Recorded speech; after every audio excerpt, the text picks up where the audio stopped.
ఓం శ్రీ గురుభ్యో నమః.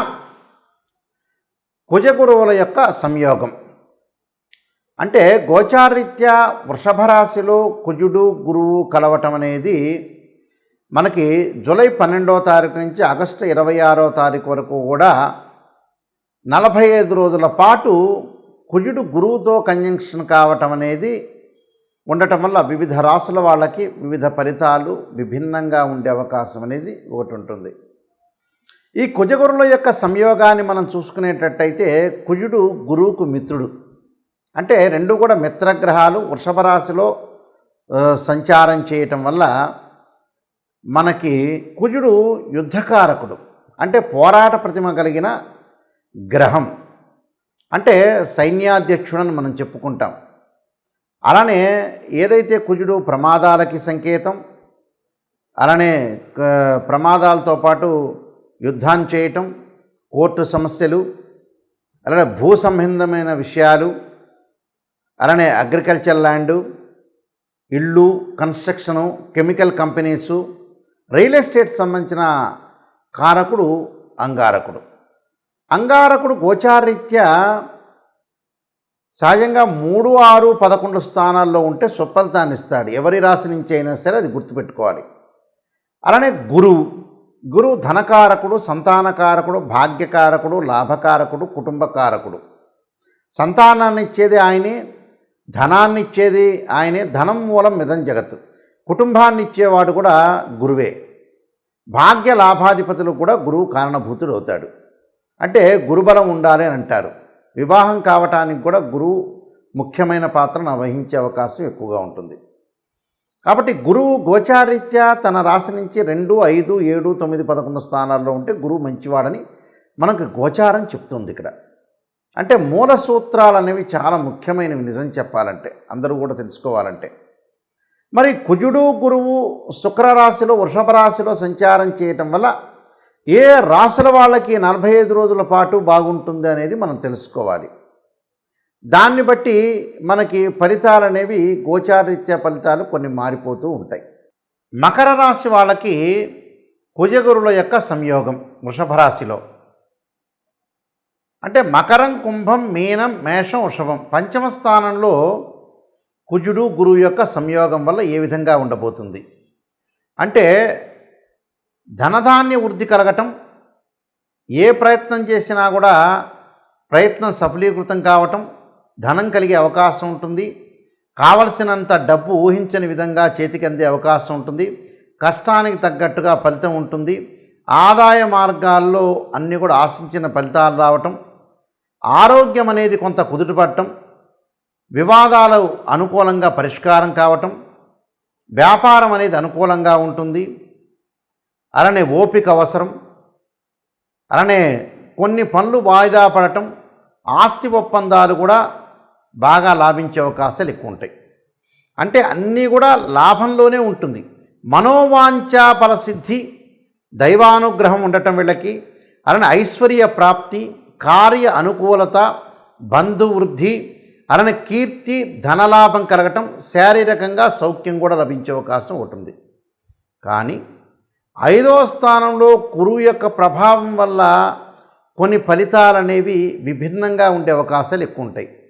అంటే ఏమిటి? పాప కార్యక్రమాలు చేయటం, సంతాన శత్రు సమస్యలు వచ్చే అవకాశాలు ఉంటాయి.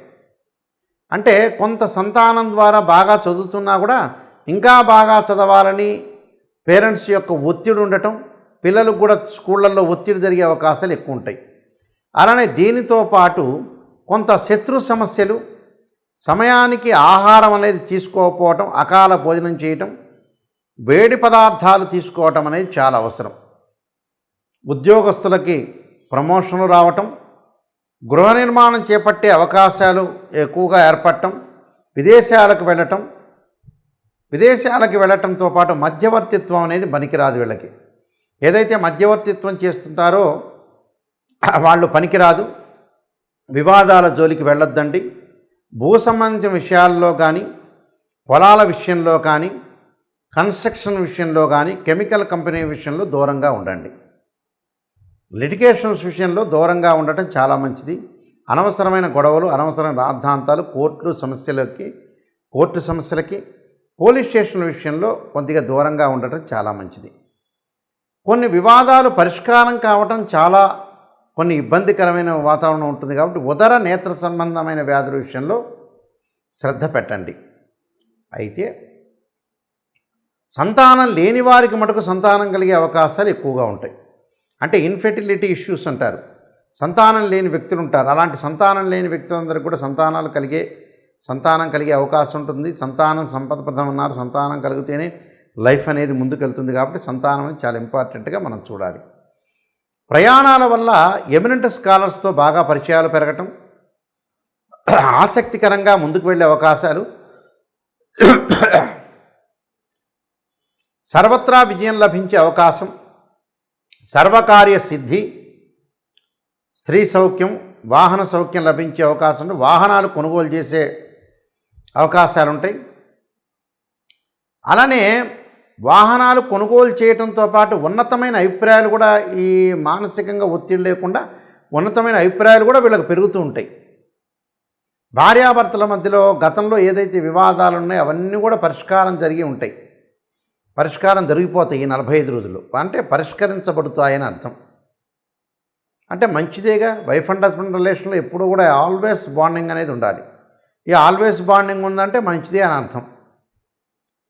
కుటుంబంలో శుభ కార్యక్రమాలు, విందులు, వినోదాలు, వివాహం కానీ స్త్రీ పురుషులకు వివాహాలు, సంబంధాలు, మంచి సంబంధాలు రావటం, ఆ మంచి సంబంధాల్లో కూడా ఉన్నతమైన అభిప్రాయాలు కలిగే అబ్బాయి, ఉన్నతమైన అభిప్రాయాలు కలిగి ఉన్న అమ్మాయిలు లభించే అవకాశాలు ఎక్కువగా ఉంటాయి. ఆస్తి ఒప్పందాలు కూడా జరిగిపోతాయి. అన్నదమ్ముల మధ్యలో సఖ్యత బాగా పెరుగుతుంది. ప్రధానంలో కూడా అభిప్రాయాల భేదలు లేకుండా బాగుంటుంది. కొంత స్థానచలనం కూడా జరిగే అవకాశాలు ఒకటి ఉంటుంది. అంటే ఇళ్ళు మార్టాలు, అలానే శారీరక శ్రమ పట్టడం, శ్రమకు తగ్గట్టు ఫలితాలు రావటం, అలానే నేత్ర సంబంధమైన విషయాల్లో కొద్దిగా జాగ్రత్తగా ఉండాలి. కలహాలు లేకుండా, అభిప్రాయ భేదాలు లేకుండా లౌకిక జ్ఞానంతో ఉండండి. మీకు అంతా కూడా సజావుగా మంచి జరిగే అవకాశం ఖచ్చితంగా ఉంటుంది. నేను చెప్పిన విషయాలు పాటించండి. పరిహారాలు పాటిస్తే కూడా చాలా మంచి సుఫలితాలు జరిగే అవకాశాలు ఎక్కువగా ఉంటాయి. ముఖ్యంగా ఈ రాశి వాళ్ళు ఏమి చేయాలంటే కొన్ని పరిహారాలు చేసుకోవటం చాలా మంచిది. ఈ రాశి వాళ్ళు అంటే ఇంకా వృద్ధి చెందాలన్నా, మనకు బాగున్నా ఇంకా బాగుండాలి అని అంటే, మనం వృద్ధి చెందాలంటే అంగారకుడి యొక్క స్తోత్ర పారాయణం చేసుకోవటం ఒకటి. అంగారకుడి యొక్క స్తోత్ర పారాయణంతో పాటు ముఖ్యంగా వీళ్ళు చేయాల్సింది అంగారకాయుద్ధే శక్తి అస్తాయ ధీమే తన్నో భౌమ ప్రచోదయాత్ అనే మంత్రాన్ని, తత్పురుషాయుద్ధే మహాసేనాయ ధీమే తన్నో షణ్ముఖ ప్రచోదయాత్ అనే మంత్రాన్ని, 2 జంట సర్పాలను దానం చేయటం, రాహుకాలంలో దీపం పెట్టడం, అలానే సుబ్రహ్మణ్య స్వామి యొక్క ఆరాధన చేయటం చాలా మంచిది. దీంతోపాటు దత్తాత్రేయ స్వామి యొక్క పాలనంతో పాటు దత్త కవచాన్ని చదవటం ప్రతిరోజు కూడా.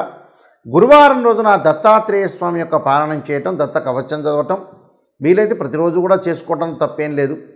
గురువారం రోజున ఉదయం కానీ, ప్రాతకాలం కానీ, ప్రదోషకాల సమయంలో కానీ దేవానాంచ ఋషీనాంచ గురుకాంచన సన్నిభం బుద్ధిమతం త్రిలోకేశం తం నమామి బృహస్పతిం అనే మంత్రాన్ని, మంగళవారం రోజున అంగారకాయుద్ధే శక్తి అస్తాయ ధీమే తన్నో భౌమ ప్రచోదయాత్తో పాటు ధరణీగర్భ సంభూతం విద్యుత్కాంతి సమప్రభం కుమారశక్తి అస్తంచ మంగళం ప్రణమామ్యహం అనే మంత్రాన్ని చక్కగా చదువుకోవాలి.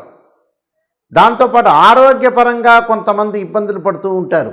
శరీరే జర్జరీభూతే వ్యాధిగ్రస్తే కళేపరి ఔషధం జాహ్నవీతోయం వైద్యో నారాయణ అనే మంత్రాన్ని, మనకి ధనం కావలసిన వ్యక్తులందరూ కూడా ఓం యక్షాయ కుబేరాయ విశ్రణాయ ధనధాన్యాధిపతే ధనం ధాన్యం సమృద్ధిమే దేహిమే దాపై స్వాహ అనే మంత్రాన్ని చక్కగా చదువుకోవటం, అలానే వీలైతే కందులు, దానితో పాటు శనగలు దానం చేయటం వల్ల కూడా చాలా మంచి ఫలితాలు వచ్చే అవకాశం ఉంటుంది. కాబట్టి తప్పకుండా ఇంకా వృద్ధి చెందాలంటే మనం కొన్ని రెమెడీస్ అనేవి ప్రత్యేకంగా చేసుకోవటం వల్ల కూడా మనకు మంచి జరిగే అవకాశం అనేది ఖచ్చితంగా ఉంటుంది.